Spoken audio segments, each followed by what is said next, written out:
Boom, we are back. The usual suspects. Yes, sirree. Mr. All In, aka the Trillion Dollar Man, Dr. Evil 10%, aka the People's Champ, myself, Sir Neverlook, aka the Excellence of Execution, and surprise, surprise, no misses, no show.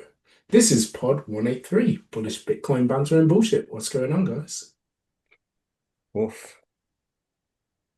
God, the world nearly ended on Friday. The crash of all crashes, the mother of all crash. It was, wasn't it? It's because it was such a shame because we obviously were just flying high, all-time highs.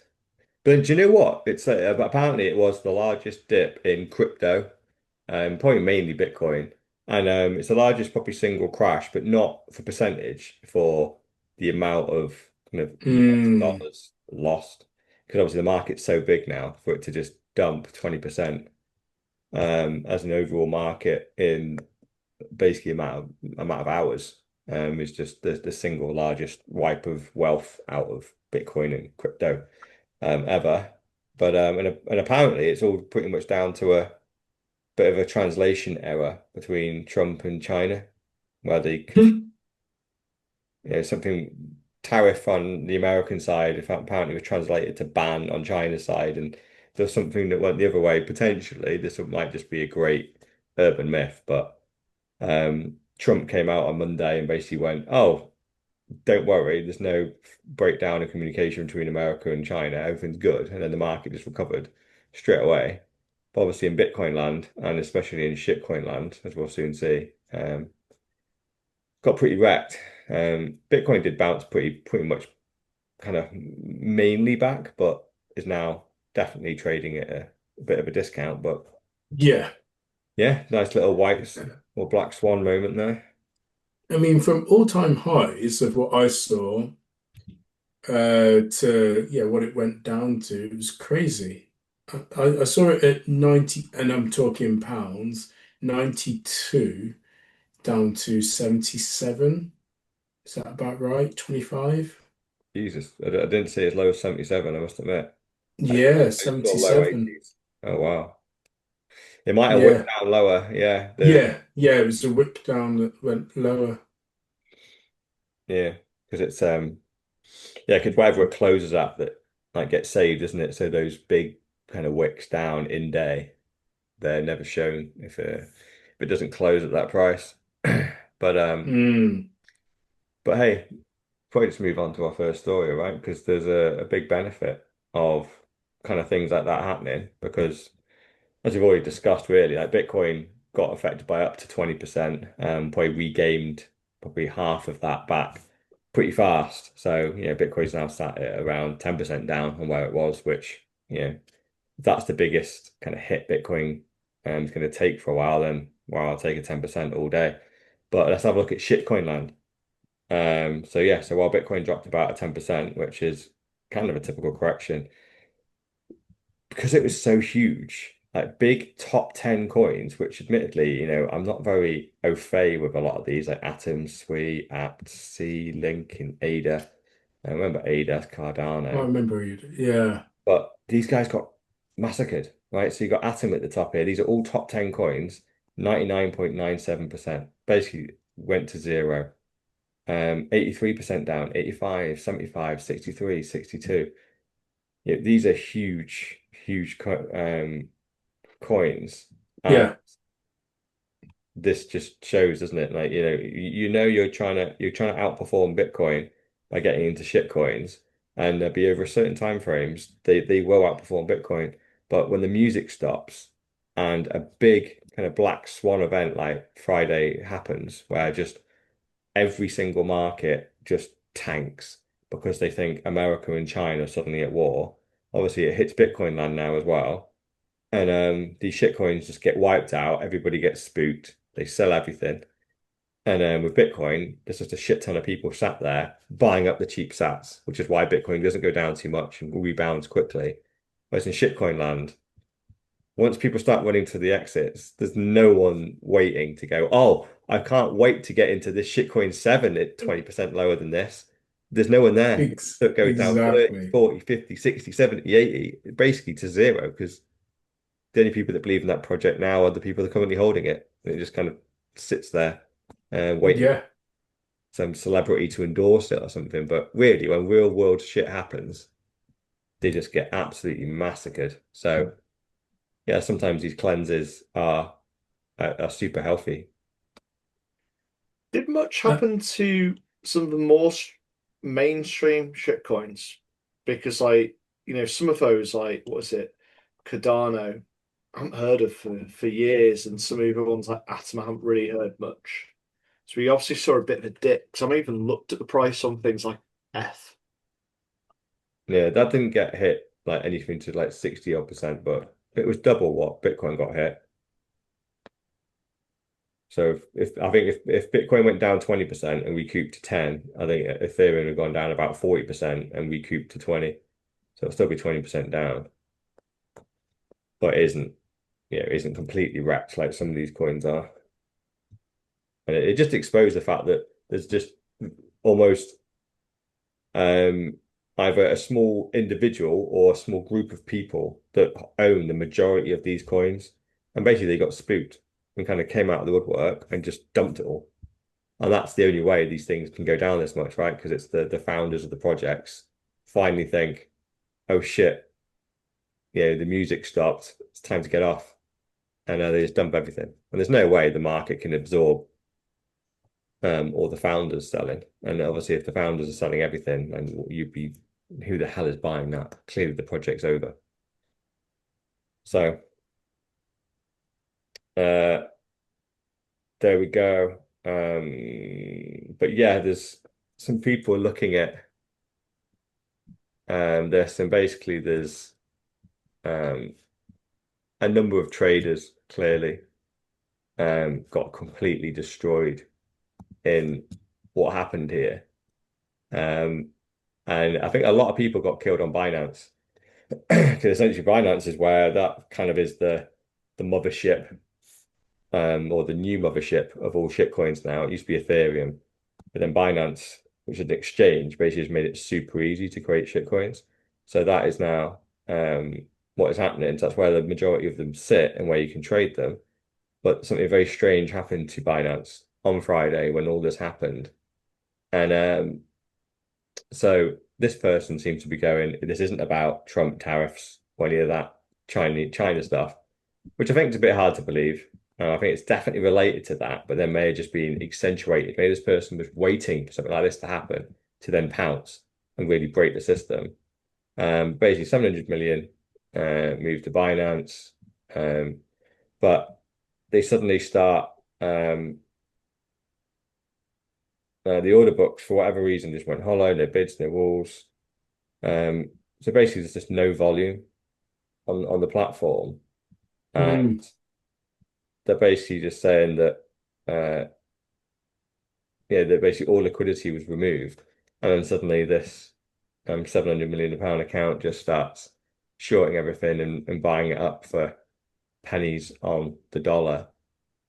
And so obviously this is a conspiracy of Binance wanted all these coins to really get liquidated right the way down to very, very small values. So this one account could then just suck it all up.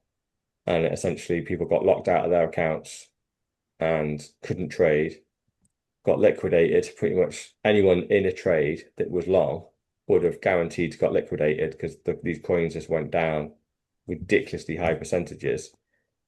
And it people were just a little bit skeptical that did Binance have some part to play in this, and who is this mystery person that moved 700 million that suddenly was arrived at the perfect time and just scooped up a load of shit coins at these bargain basement prices.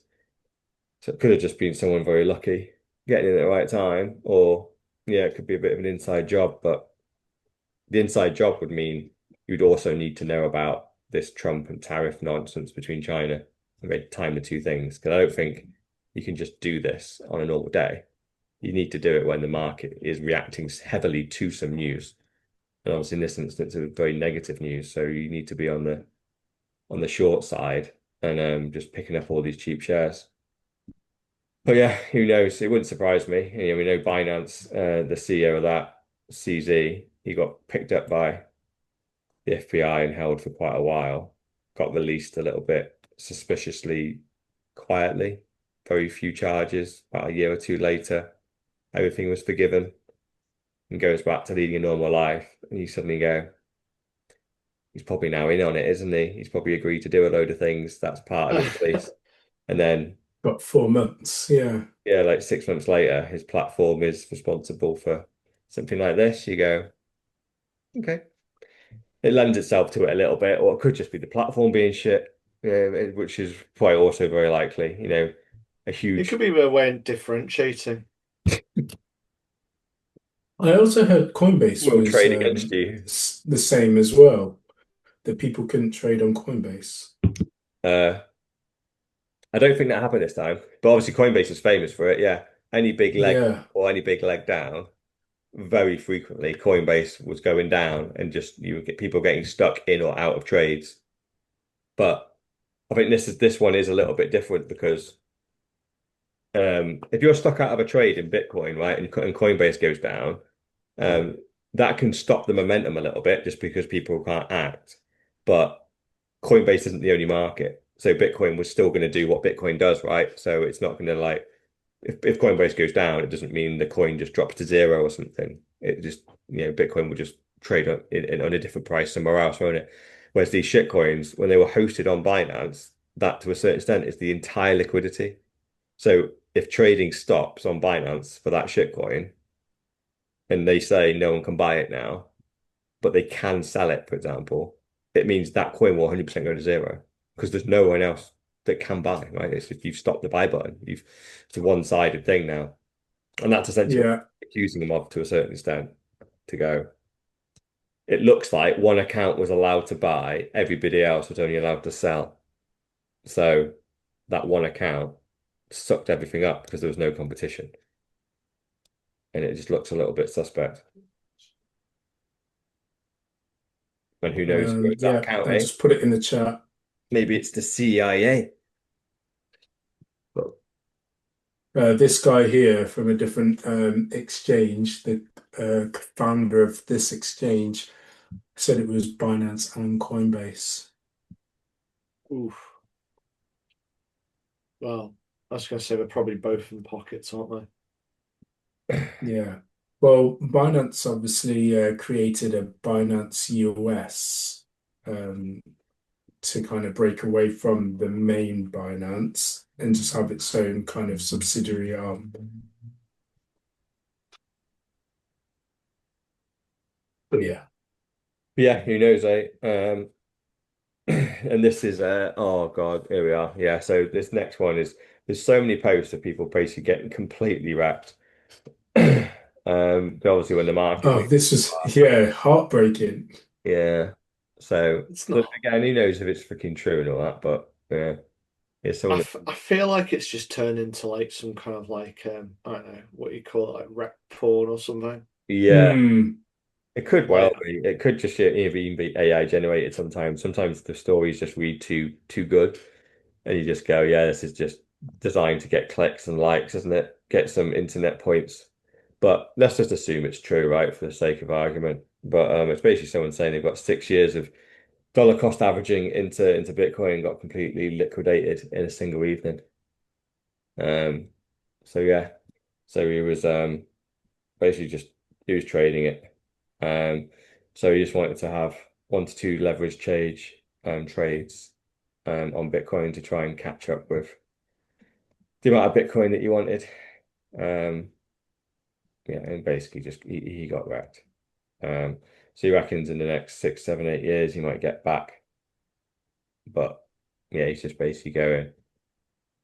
Yeah, he was around Bitcoin when the price was 4K, and he's lost a lot, and now he earns more, so he thinks he can try and get back, but basically it's just I yeah, don't see how you get back when it's 20x what you were buying them in yeah, originally. Correct. yeah. I doubt Yeah. it's with 20x, yeah, Yeah, you but kind of think like myself and Sir Neverlook, whose kind of like business was mostly done, just after that time. Like if we were playing back with fucking leverage, it would absolutely destroy us.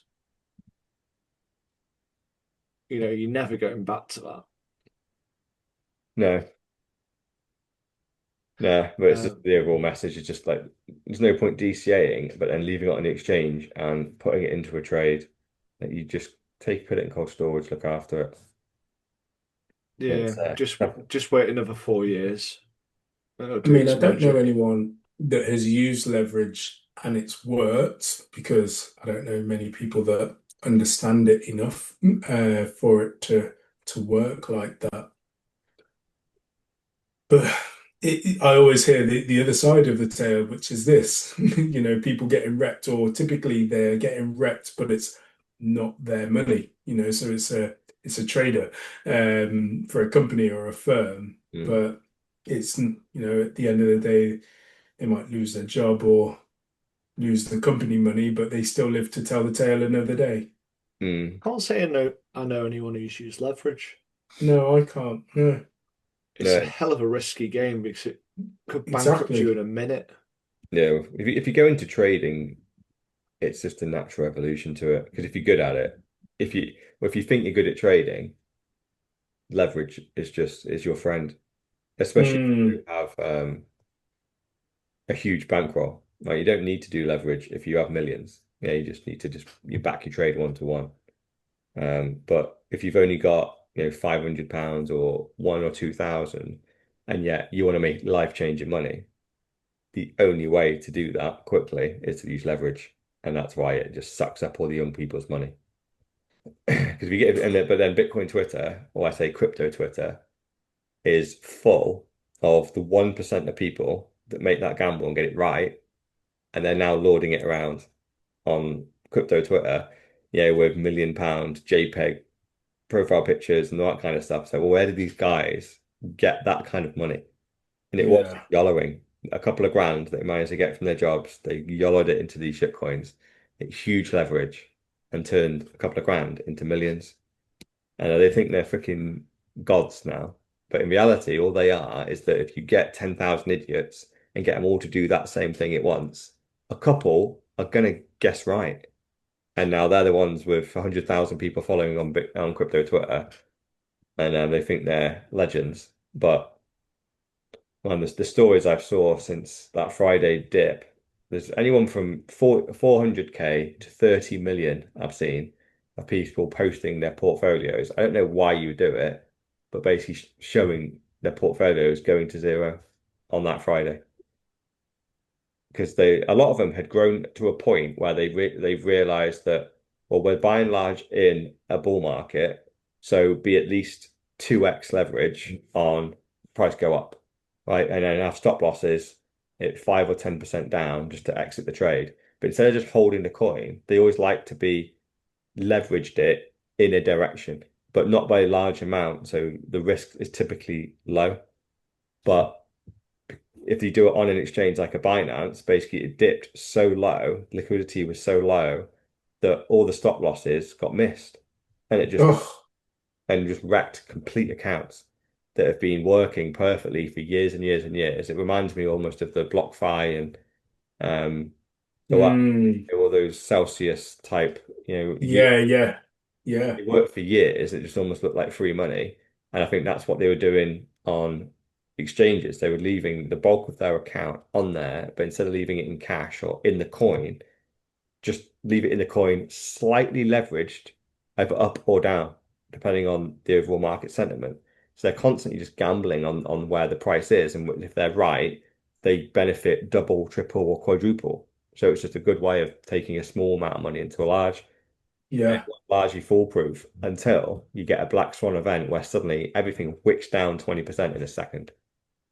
And in reality, it doesn't just wick down 20%, it wicks down sometimes 30, 40, 50, 60, 99, and within seconds comes back to the top.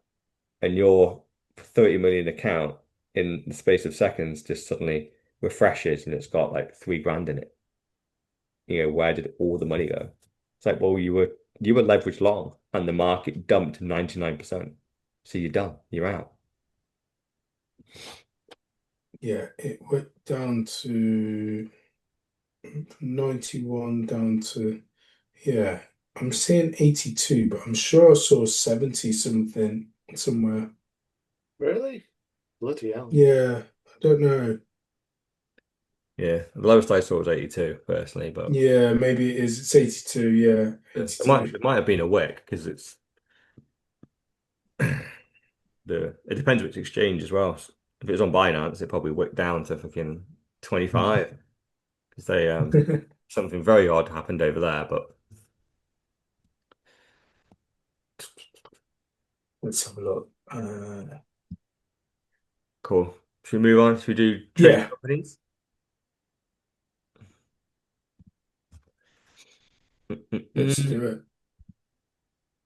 So I think this is one of the final nails in the coffin of treasury companies, right? We talked about this last couple of weeks. Actually, let's just have a little very quick look at Nakamoto. Oh God, yeah. So yeah, down 43%. So this is the latest David Bailey one, 25 US dollar at its all-time high just a couple of months ago. Now it's trading at less than $1, 79 cents. Oh wow. So it kind of flew up, didn't it? Yeah, so that's that one down. But yeah, we've got another one here. So I think the whole era of treasury companies already in Bitcoin are largely dead. I think the hype's You kind over. of go, what's the point of it? I think before ETFs hit in America, it was to get Bitcoin into things like your pension, your 401k, wasn't it? Hmm. And in the UK, it's probably the same, but it's a limited market in the UK. So you're kind of going, but then you kind of go, the point of a treasury company is to buy Bitcoin. So pretty much you're buying Bitcoin, but you're surrounding it with an ecosystem of people who would take a wage, and also they buy the Bitcoin with debt. So basically, you're buying debt, Bitcoin, and salaries, aren't you? Hmm. Just so you can get it in your 401k or your pension wrapper. Yeah. And I think, but what also skews that is the fact that I think they just thought that there's so many people that want to do that. Essentially, the demand for allocation to the price of Bitcoin going up in the fiat market is so huge that every asset that goes into that and offers basically a Bitcoin instrument to invest in, it will actually outperform Bitcoin itself because that many people want to get in. And that essentially happened to MicroStrategy and so hence they outperformed Bitcoin for the last, I think, 2 or 3 years. Investing in MicroStrategy would have made you more money than just investing in Bitcoin, even though all they were doing was buying Bitcoin. So it doesn't really make sense that they were going up more. But essentially, that was what then spawned all these other treasury companies to go, there's so much appetite to invest in Bitcoin in fiat, but they don't want to buy Bitcoin themselves. They have it all tied up in funds and whatever. So that's how we do it. And then basically MicroStrategy are proving the model. They're trading it. I think at one point they were trading it 15 times the amount of Bitcoin they had. It's now Oof. severely compressed, but they basically just went, well, if you've got basically one Bitcoin, you will trade at a valuation of 15 Bitcoin. So it's just if we can get 1,000 Bitcoin, we'll trade at a valuation of 15,000 Bitcoin. So it's the numbers get kind of silly, and it almost looks like printing money for old rope, right? Because Yeah. you basically spend 1 billion, but you're worth 15 billion. So there's 14 billion of value there that you can just exit, and everyone can get paid. And seemingly no one would really care because that's what MicroStrategy and Michael Saylor did. But yeah, the music stopped, doesn't it? There's only so much that the market can take, and the appetite for people wanting to have an allocation to Bitcoin wasn't infinite. Obviously, there was hype around MicroStrategy, but largely it's because they were first. MicroStrategy almost actually reminds me of Bitcoin itself. You know how Bitcoin was Mm. the original, it had the original idea, so it has all the momentum and it gets all the gains and it gets all the security and it gets the brand and all that kind of stuff. MicroStrategy was essentially the first treasury company in Bitcoin. Everyone freaking knows it. Michael Saylor became a god in the space. He made all the money by being first. Now everyone else that follows are basically just a shitcoin, and they might get a little bit of uplift at some point, but in reality they all just die off. And MicroStrategy is Yeah. just gonna, and he's got such an unassailable lead now, hasn't he? He's worth freaking I don't know what, freaking tens of billions at this point worth of Bitcoin in that company. And you just go, well, yeah, stop that ship. Good luck. Everyone else is just playing around in the ocean with 10 million here, 100 million there.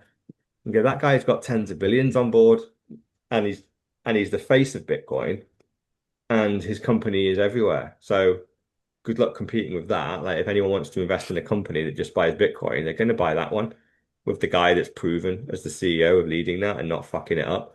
Who are you? You're some two-bit guy that may fuck it up, right? And no one knows who you are. Like, part of what I need is hype. And Michael Saylor can build hype because he's everywhere. Who are you? What podcast are you on? Like, what's your following? Blah blah blah. So yeah. But yeah, basically this post was just an example of a guy that was in a treasury company, and basically has left It So is one of your favorite subjects at the moment, isn't it? Bitcoin treasury companies. yeah, well, just the fact they're dead, yeah. Yeah, it's I just one mean, which looking at the share price of the Smarter Web company, I don't understand how it comes back. they put I don't know, Ethereum wrap Bitcoin on the balance sheet. Yeah, to be fair, I actually did see one of the Bitcoin treasury companies, as part of it trying to save itself, said that they would go into ZEC, which is Dash, Zcash, something like that. Zcash, yeah. I think Zcash, yeah, and it's just a random shitcoin, right? And they said they're going to switch their allocation from 100% Bitcoin to like 60% Bitcoin, 40% shitcoin, essentially. And they were amazed when the share price has continued to plummet.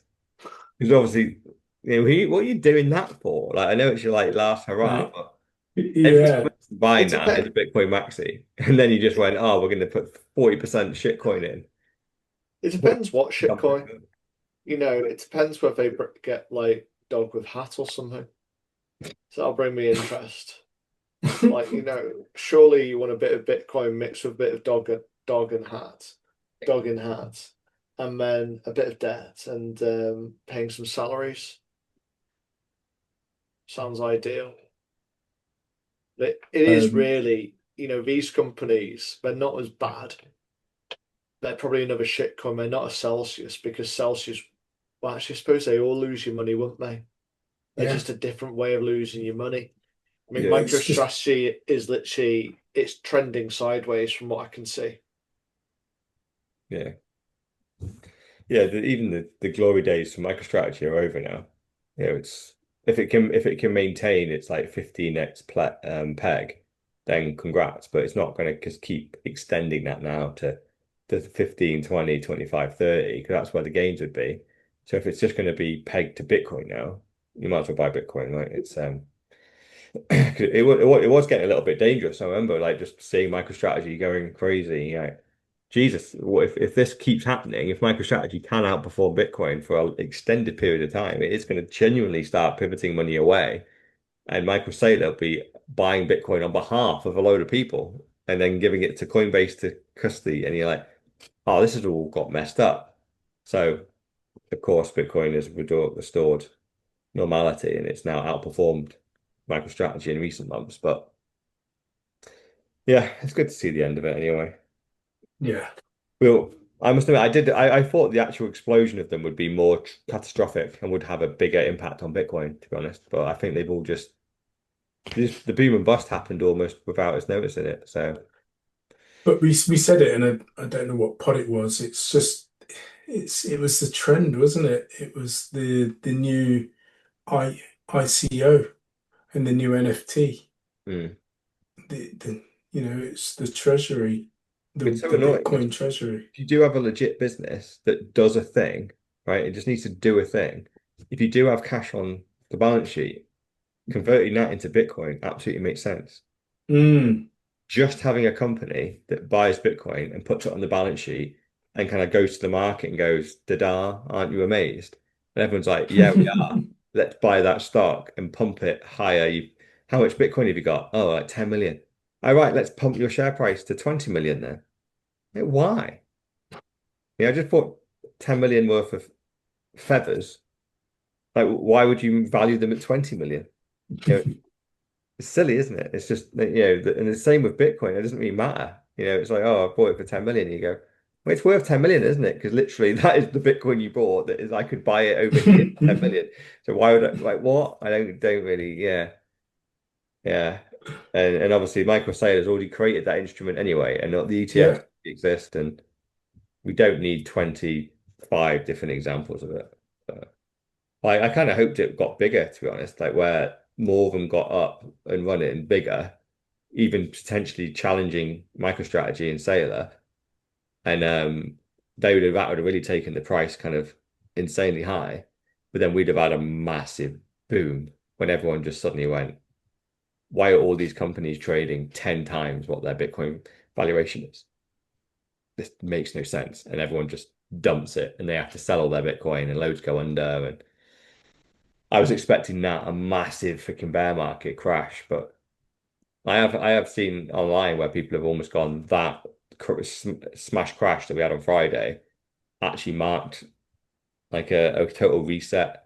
That what was a big dump, that essentially is the bear market kind of over, and now it's a bull Mm. market. And I'm like, okay, I don't really know how that logic works, but yeah. But apparently these flash crashes are super healthy and do mark the beginning and end of certain cycles, and big flash crashes like that tend to indicate it's up here now because all the weekends have been flushed out.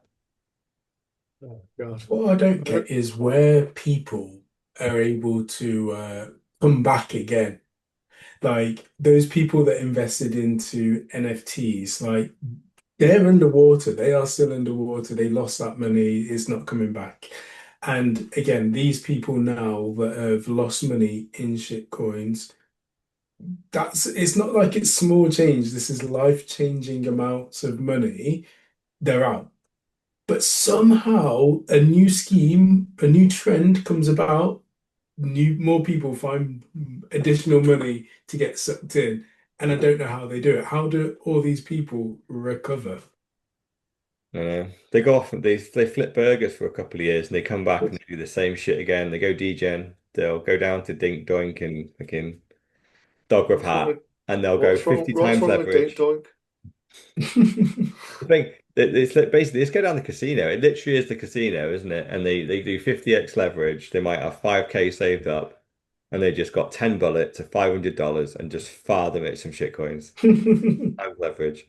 And if one of them hits, that $500 just suddenly goes flying up to like 50K. And Yeah. they're like, okay, we're off. I think We're off. I Rough, think yeah, rough. I think in the last one there's a lot of fake money flying around for the NFTs. Like I Well, the you know, stimmy checks. yeah, I reckon it was a Mm. lot of fake ones, like 2 million for the Bored Ape.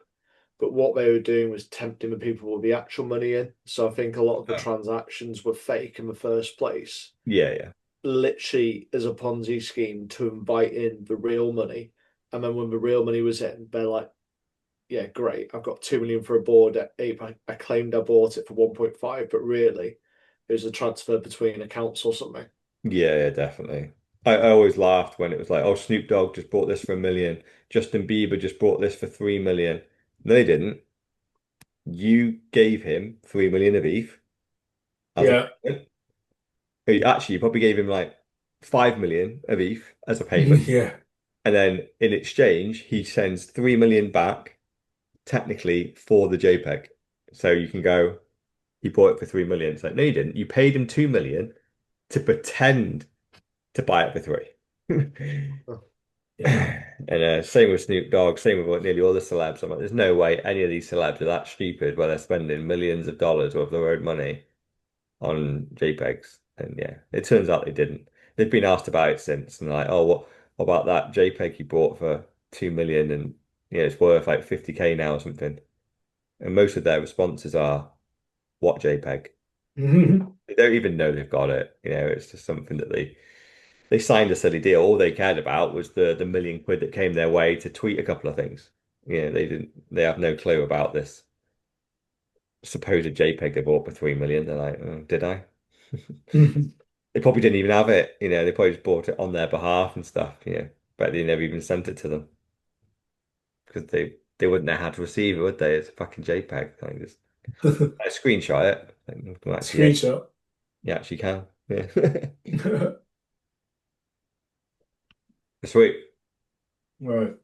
Should we do, Then, this is another favorite topic, pensions. Fucking Bitcoin hell. versus pensions. God.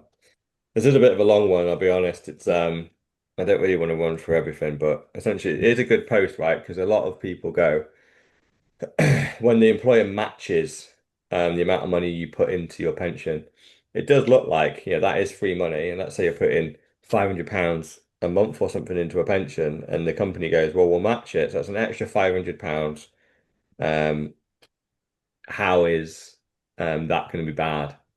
And essentially, he just basically breaks it down and goes, well, if you were getting matched, um, that's a certain amount of extra money, but you're only putting basically put that into the S&P 500, which only earns 12%. Whereas if you just kept your 500 out, so it isn't 1,000, but even basically, the long and short actually of it really is that £500 a month in Bitcoin will outperform £1,000 a month in a pension. So Mm, essentially, at the end of it, he's basically going, where's his total amount? Yeah, so it's basically this 8K that he's talking about here, 4 to 8K at 12%, it basically becomes 139 after 10 years. So it's done really well in the S&P 500, really well in a pension. You'd be like, when you look at that, it's a statement. You'd be delighted, right? But if you had it in Bitcoin, which compounds at 30% a year, not 12, after 10 years, you're not going to have 139. You're going to have 442, which is substantially better, even though half the amount of money is in that account. This account up here, yeah. double, because it's being matched by Yeah. the employer. So hence, if you know about Bitcoin, having an employer match your pension contributions is still silly, and you should not have on a pension. And also that it doesn't even bring in taxes. Are you going to be able to withdraw it in 20 years? All those extra things. This is purely based on, Just about to say that. It's that incentive of being tax efficient on the way in, but who knows what's going to happen on the way out. yeah. Yeah, especially with Labour trying to increase taxes in the UK. Yeah, on rich people, and guess what? There's a lot of very ordinary people that I know, that do have relatively large amounts in pensions, right? And I can very much see, they're just hardworking, normal people. They're not millionaires in any shape or form. But if you pay a decent chunk of money into a pension over 30, 40 years, and it's compounding at 12% a year with the S&P 500, which most pensions are, it ends up being a large amount of money pretty fast, right? Yeah. 20, 30, well, I say quite pretty fast, 20 or 30 years in, you have a lot of money in there. Now, I can very much see a policy that gets passed at some point in the next decade of how about we tax pensions over X, which might be 200K, might be 500K. But anything over that, I should get 90% tax. That's not fair. Because Yeah. they're rich. Share the wealth. Because there's going to, It's a Labour slogan which they've been putting through social media, pay your fair share. yeah. And it's just like, I'm pretty sure that everyone pays their fair share and more already of all And these more. services, which we don't get. Mm. Yeah. And And yeah, they set the amount at 100 million. And you got 100 million in your pension. Maybe you should be taxed a little bit more over that. You kind of go, all right. But they won't set it that, will they? They'll set it at like 500,000 or something. Or even if they set it at 1 million. Yeah, with inflation and all that type of stuff and compound interest, it's just suddenly having 1 million in your pension isn't going to be a crazy amount of money. well, say if It you won't. save, for a moderate pension, say like you go 30 grand a year, but that would be 900 grand if you plan to retire for 30 years. So you say you're bordering on that for what someone would say is probably a modest, whereas most people, want to be balling on a pension. Hmm. They want to be on cruises, so they could be saving even harder and try and double that. So really, that pot's going to be more like 2 million. But even that wouldn't, even you think that's actually an income, say 60,000 or the equivalent based on the impact of inflation, you kind of go, still not actually that balling, is it? No, no, well, especially when No. it's time zone, yeah. In 10, 20 years' time, 60K is going to be nothing. Yeah, exactly. So you kind of go, it's madness that they're going to put this stake in the ground. And also, the one which always worries me is in the last 10 years, they changed the age which you get at your private pension from 50 to 57. And you kind of go, what's the purpose of that? It's basically so Yeah. they can keep the Ponzi scheme propped up, isn't it? So they can Yeah. make sure all these funds are still going. They can make sure that all your money's there and that there's more GDP.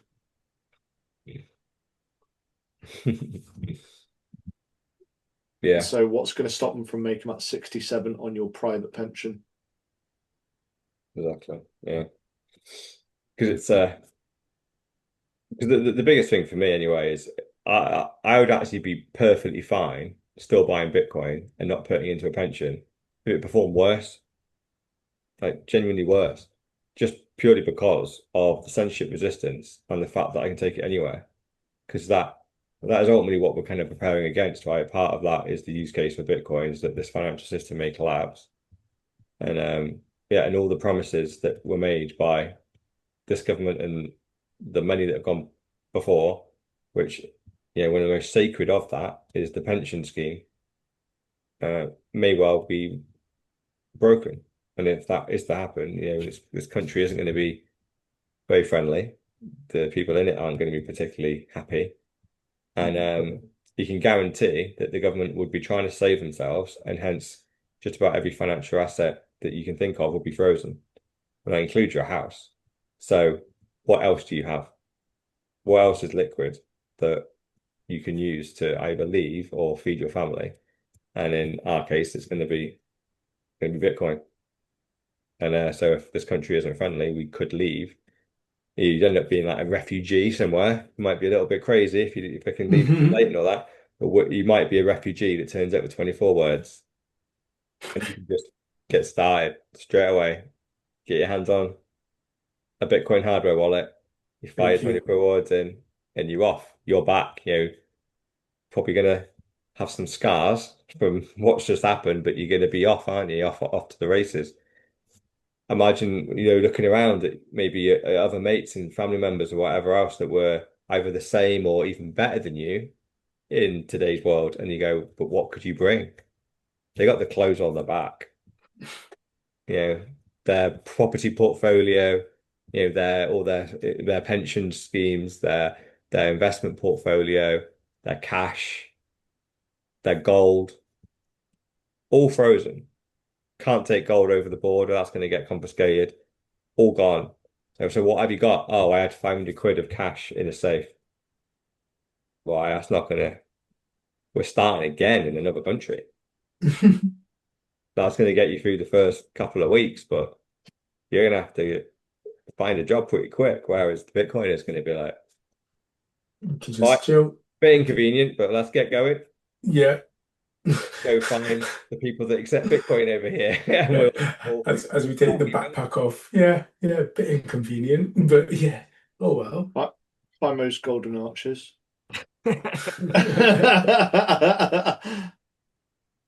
Yeah.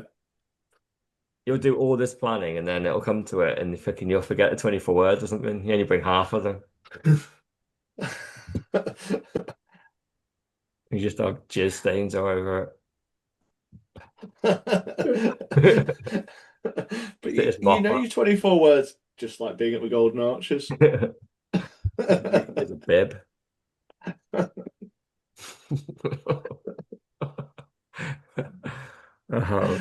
Should we Anyway, go into the last one? yeah, last story of the week. Been a bit of a heavy week, I actually. It's been was quite going to a say, lot how fitting.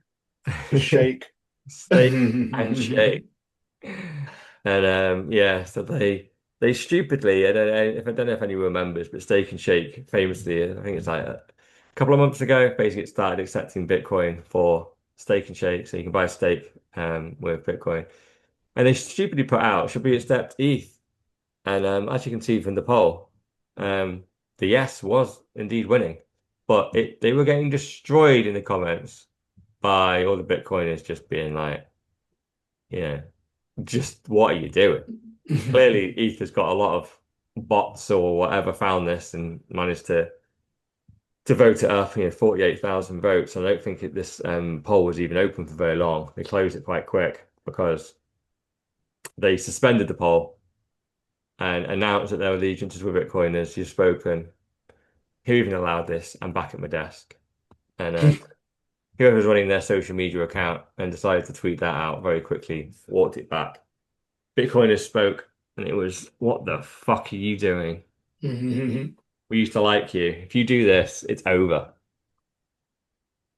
So we cancelled. Free speech is not a thing. You like Bitcoin or nothing. Or we protest and destroy your social media. Yeah. Probably isn't Yeah, open and nice thing, but hey, we're toxic Bitcoin maxis, right? We saved them from a mistake. toxic, We saved them. toxic. ETH isn't money, Bitcoin's money. And you don't need to bother integrating that. Just stop it. Well,